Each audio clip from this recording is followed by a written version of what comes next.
Baik, Assalamualaikum warahmatullahi wabarakatuh. Jumpa lagi dengan saya Zainab Umpujaina, di mana pada hari ini kita masuk pada pertemuan ke-11 mata kuliah dasar-dasar ilmu hukum. Pada hari ini kita akan membahas tentang sumber-sumber hukum dan hierarki peraturan perundang-undangan. Tetapi sebelumnya saya akan mengulas tentang pertemuan sebelumnya, di mana kita sudah membahas tentang subjek hukum, objek hukum, dan peristiwa hukum. Baik, kita lanjut pertemuan kita. Sumber hukum, apakah hukum itu? Unsur-unsur hukum merupakan peraturan tingkah laku, peraturan dibuat oleh badan resmi, peraturan bersifat memaksa, kemudian sanksi tegas bagi pelanggarnya. Jadi hukum adalah segala aturan yang mengatur tingkah laku manusia di dalam masyarakat yang dibuat oleh badan resmi yang bersifat memaksa dan mempunyai sanksi yang tegas. Jadi sumber hukum adalah segala sesuatu yang menimbulkan atau melahirkan hukum itu sendiri. Sumber hukum menurut Sudikno Mertokusumo, sebagaimana azas hukum merupakan permulaan hukum, misalnya kehendak Tuhan, akal, jiwa, bangsa, dan lain-lain. Kemudian menurut hukum, terdahulu yang memberikan bahan-bahan kepada hukum yang sekarang berlaku, bagaimana hukum Perancis dan Romawi. Kemudian sebagai sumber berlakunya yang memberi kekuatan berlaku secara formal kepada peraturan hukum. Kemudian sebagai sumber dari kita dapat mengenal hukum, misalnya dokumen, undang-undang, buku-buku, dan lain-lain. Kemudian sebagai sumber terjadinya hukum, sumber yang menimbulkan hukum, misalnya historis, filosofis, dan sosiologis.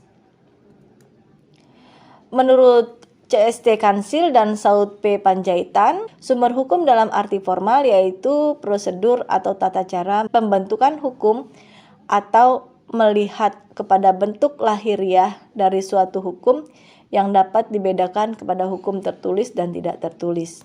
Di antaranya peraturan perundang-undangan atau statut, kemudian jurisprudensi atau jurisprudence, kemudian traktat atau perjanjian atau treaty, kemudian pendapat para sarjana atau doktrin, kebiasaan atau custom, dan di dalam sumber hukum dalam arti material, yaitu faktor-faktor atau kenyataan-kenyataan yang turut menentukan isi dari hukum. Ada beberapa faktor yang mempengaruhi sumber hukum dalam arti material, yaitu faktor ideal, yaitu faktor yang berdasarkan kepada cita-cita masyarakat dan keadilan, kemudian faktor sosial masyarakat, yaitu struktur ekonomi, kebiasaan-kebiasaan, tata hukum lain, agama dan kesusilaan, dan kesadaran hukum.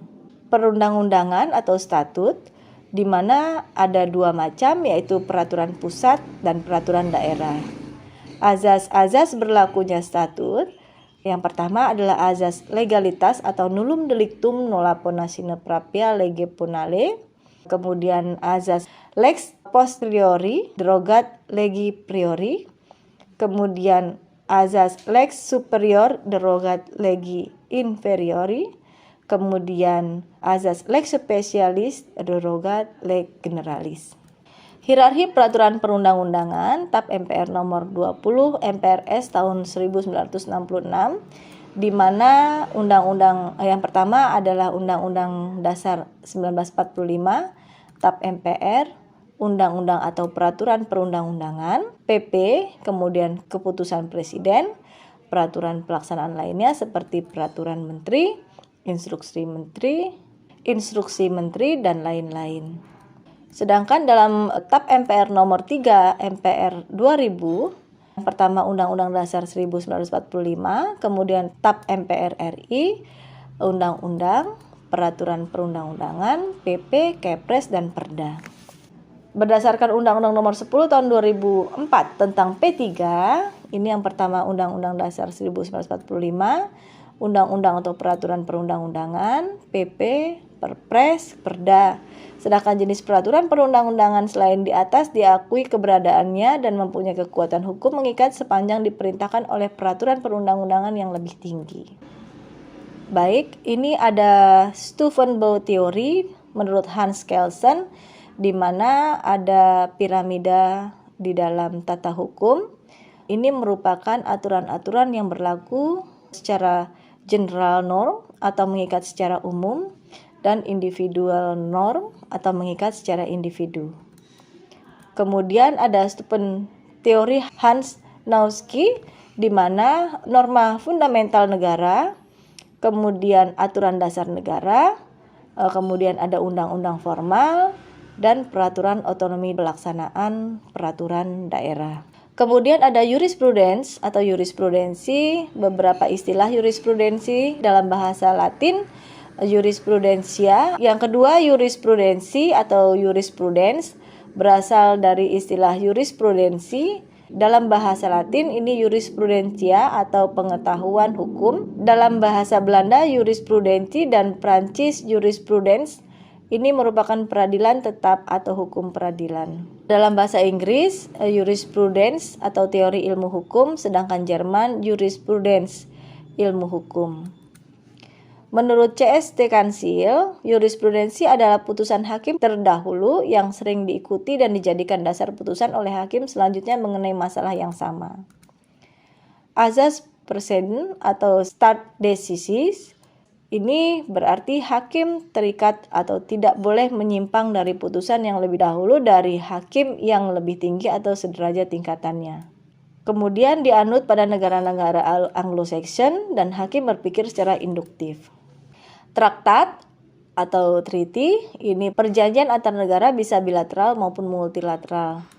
Traktat ada yang harus disahkan melalui undang-undang atau peraturan presiden. Kemudian pengesahan perjanjian internasional melalui undang-undang apabila menimbulkan akibat yang luas dan mendasar bagi kehidupan rakyat yang terkait dengan beban keuangan negara atau perjanjian tersebut mengharuskan perubahan atau pembentukan undang-undang dengan persetujuan DPR. Dalam hal ini sebagaimana diatur dalam penjelasan pasal 10 ayat 1 huruf C Undang-Undang Nomor 12 Tahun 2011 tentang P3. Kemudian tahapan pembentukan traktat, tahapan penetapan atau sluiting, kemudian tahap persetujuan oleh parlemen masing-masing, kemudian ketiga tahap ratifikasi, yang keempat adalah tahap penukaran piagam perjanjian. Doktrin, menurut Rousseau, doktrin adalah pendapat para sarjana hukum yang terkemuka yang besar pengaruhnya terhadap hakim dalam mengambil keputusan. Sudikno Martokusumo menyatakan bahwa doktrin adalah pendapat para sarjana hukum yang menjadi sumber hukum tempat hakim menemukan hukumnya. Kemudian kebiasaan dilakukan secara berulang dan diterima oleh masyarakat, sedangkan Sudikno Martokusumo bahwa kebiasaan sebagai sumber hukum yang mempunyai persyaratan seperti yang pertama syarat material, yaitu tingkat berlakunya tetap diulang dan lama. Kemudian syarat intelektual, ini timbul opini necessitatis atau kewajiban umum sebagai kewajiban hukum. Kemudian ketiga adanya akibat hukum bila dilanggar.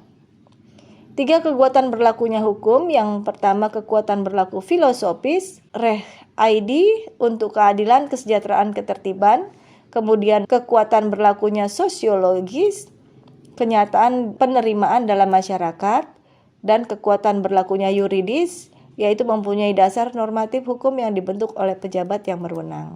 Kemudian azas hukum, azas prinsipal adalah sesuatu yang dapat dijadikan alas sebagai dasar, sebagai tumpuan, sebagai pokok pangkal, sebagai pedoman, sebagai tempat untuk menyadarkan, untuk mengembalikan suatu hal yang hendak dijelaskan. Baik, dari apa yang saya sampaikan dapat saya tarik kesimpulan bahwa sumber hukum adalah segala sesuatu yang menimbulkan atau melahirkan hukum, sebagaimana hierarki peraturan perundang-undangan, TAP MPR nomor 20 MPRS 1966, kemudian TAP MPR nomor 3 MPR tahun 2020, Undang-Undang nomor 10 tahun 2004 tentang P3, kemudian Undang-Undang nomor 12 tahun 2011 tentang P3.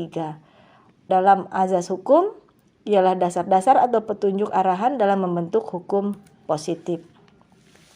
Baik, sebelum saya tutup materi ini, sedikit saya ulas untuk pertemuan selanjutnya kita akan membahas tentang pembagian hukum dan pembedaan hukum. Terima kasih atas perhatiannya. Saya tutup billahi taufiq wal hidayah. Wassalamualaikum warahmatullahi wabarakatuh.